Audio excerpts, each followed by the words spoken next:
किसी के मन की बातें पढ़ने के लिए आपको इन तरीके पता होने चाहिए। यह तरीके सीखना बहुत महत्वपूर्ण है। इन तरीकों को सीखकर आप आसानी से समझ सकते हैं कि सामने वाला कैसा सोच रहा है। तो आइए मैं आपको गौतम बुद्ध की एक कहानी सुनाता हूँ जो आपको दूसरों के मन को पढ़ने के तरीके सिखाएगी। बहुत समय पहले की बात है। एक छोटे से गांव में 2 भाई और बहन रहते थे और उनके माता पिता बचपन में ही गुजर गए थे। जिंदगी के दिन बहुत ही गरीबी में बीत रहा था। बहन आंख से अंधी थी, इसलिए वह हमेशा घर पर ही रहती थी और भाई खेती करता था। हालांकि खेतों में बहुत सारे जानवर थे और उनके कारण पूरी कृषि बर्बाद हो रही थी। इससे भाई को बहुत परेशानी हो रही थी। फिर एक दिन उसे ख्याल आया कि वह अपने अंधी बहन की मदद क्यों नहीं लेता, ताकि वह खेतों से जानवरों को भगा सके, क्योंकि उसकी बहन अंधी थी। वह खेत में बैठकर जानवरों की आवाज सुनते ही उन्हें डरा सकती थी। इस तरीके से हमारी कृषि बच सकती थी। इस सब कुछ सोचने के बाद उसने अपने खेत में एक छोटा सा झोपड़ा बनाया और अपने अंधी बहन को उसमें रखा। उसने कहा, बहन, अगर तुम किसी जानवर की आवाज सुनो तो जोर से चिल्लाओ और जानवर यहाँ से भाग जाएंगे, इससे हमारी फसलें बच जाएंगी। बहन अपने भाई के विचार से सहमत हो गई और खेत में बैठने लगी। जब कभी उसे किसी जानवर की आवाज सुनाई पड़ती, वह तुरंत जोर से चिल्लाने लगती और जानवरों को डराकर भगा देती। वे कई दिनों तक यह अभ्यास जारी रखते हैं। एक दिन एक बकरी उनके खेत में दौड़ रही थी और खेत को तोड़कर भाग गया। हालांकि एक राजा भी वहाँ था जो बकरी की पीछा कर रहा था। राजा का ध्यान अंधी बहन पर गया और उनसे पूछा, क्या तुमने यहाँ एक बकरी देखा है? जवाब में बहन ने कहा, मैं अंधी हूँ, मैं कैसे बकरी देख सकता हूँ? पर मैं तुम्हें इतना बता सकती हूँ कि मेरी खेत से जो जानवर भाग गया है वह आपकी पीछा करने लायक नहीं है। आप अपना समय बर्बाद कर रहे हैं। उस अंधे के शब्दों से चौंका हुआ था। उसे आश्चर्य हुआ कि यह कैसे कह सकती है कि जो बकरी मैं ढूंढ रहा हूँ वह पीछा करने लायक नहीं है।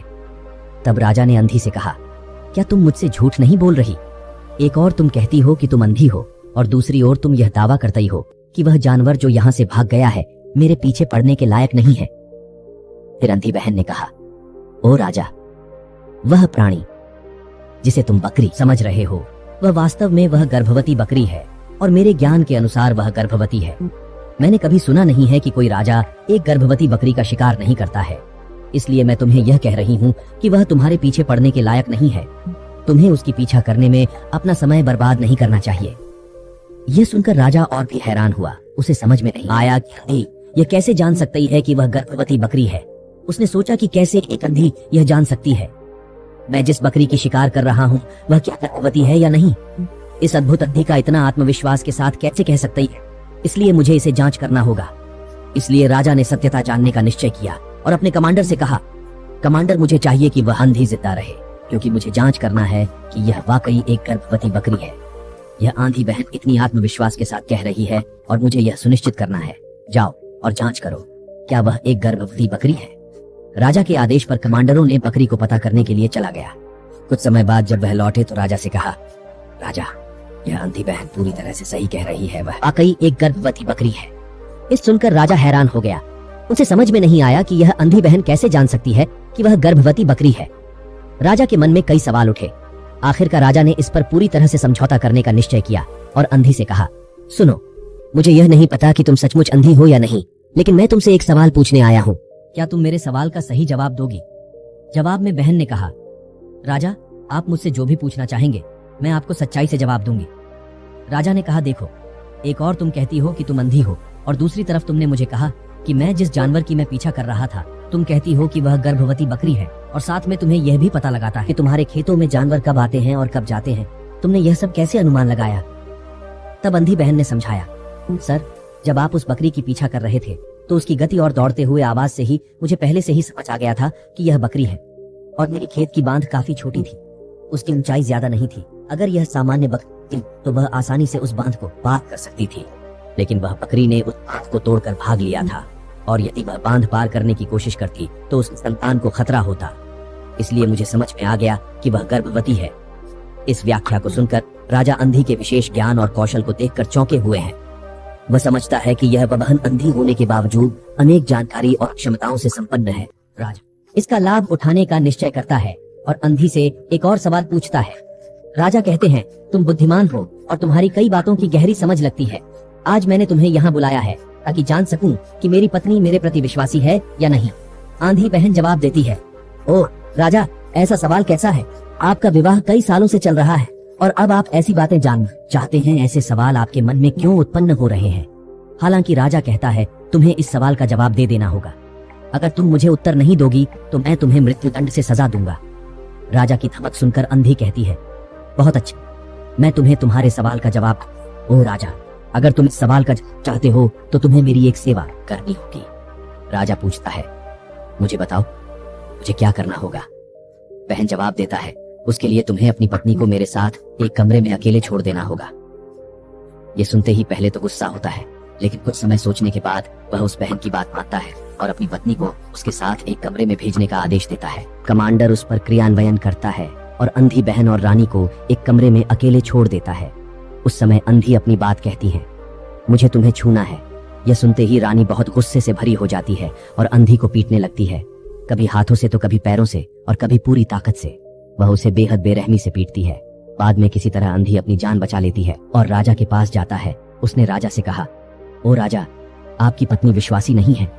इस सुनते ही राजा बहुत गुस्से से भरकर अपनी तलवार निकालता है और सीधे अपनी पत्नी के पास जाता है। उसने उससे गुस्से में कहा, रानी, आज मैं तुमसे एक सवाल पूछूंगा और तुम्हें सच्चाई से जवाब देना होगा। अगर तुमने झूठा बोला तो मैं तुम्हारा सर तुरंत अलग कर दूंगा। उसने पूछा, मुझसे कहो क्या तुम विश्वासी हो या नहीं। इस पर रानी ने कहा, ओ राजा, तुम मुझे मार दो लेकिन मैं विश्वासी नहीं हूँ। राजा बहुत खुश हुआ क्योंकि वह सब कुछ जो अंधी ने कहा था वह पूरी तरह से सच था। इस सुनते ही राजा तत्काल अंधी के पास आता है और पूछता है, तुमने कैसे जान लिया कि मेरी पत्नी विश्वासी नहीं है। अंधी उत्तर देता है, ओ राजा, यह काफी सरल है। मैंने आपकी पत्नी से कहा कि मैं उसे छूना चाहती हूँ और वह इतनी रोष में आ गई कि मुझे मारने लगी। वफादार औरत कैसे किसी अन्य औरत को छू सकती है। जब मैंने उससे कहा कि मैं उसे छूना चाहती हूँ वह मुझे इनकार कर सकती थी, लेकिन उसने मुझे मारना शुरू कर दिया और उस प्रक्रिया में उसने मेरे पूरे शरीर को छुआ। अब तुम मुझसे बताओ, इस प्रकार की औरत विश्वास कैसे हो सकती है। राजा कहता है, तुम बहुत बुद्धिमान हो। ठीक है, तो चलो आगे बढ़ते हैं। उसके बाद वह जोर से कहता है, एक और सवाल का सही जवाब दो और मैं तुम्हें यहाँ से जाने दूंगा। राजा फिर पूछता है, मुझे बताओ, क्या मैं सचमुच मेरे पिता का बेटा हूँ या किसी और का। इस पर अंधी बहन उत्तर देती है, ओ राजा, इससे तुम्हारा क्या लेना देना है। चाहे आपके माता पिता कौन हो, आप इस राज्य के राजा हो तो इस सवाल को छोड़ दो। लेकिन राजा जिद करता है, नहीं नहीं, मुझे इस सवाल का सटीक जवाब चाहिए, वरना यह सवाल मुझे हमेशा परेशान करेगा। इसलिए मैं सच्चाई जानना चाहता हूँ। अगर तुम सही जवाब दोगे तो मैं तुम्हें यहाँ से जाने दूंगा। अंधी बहन उत्तर देती है, ओ राजा, मेरे लिए इस सवाल का उत्तर देने के लिए तुम्हें अपनी माँ के पास जाने की कोई आवश्यकता नहीं है। मैं अभी बता सकती हूँ कि तुम किसके बच्चे हो, लेकिन उससे पहले मैं चाहती हूँ कि तुम मुझसे वादा करो कि तुम मुझसे गुस्सा नहीं करोगे। राजा कहता है, हाँ, मैं वादा करता हूँ कि मैं गुस्सा नहीं करूंगा। फिर आदमी जवाब देता है, ओ राजा, मैं तुम्हें बताने की आवश्यकता नहीं है कि तुम सचमुच अपने पिता के बच्चे हो।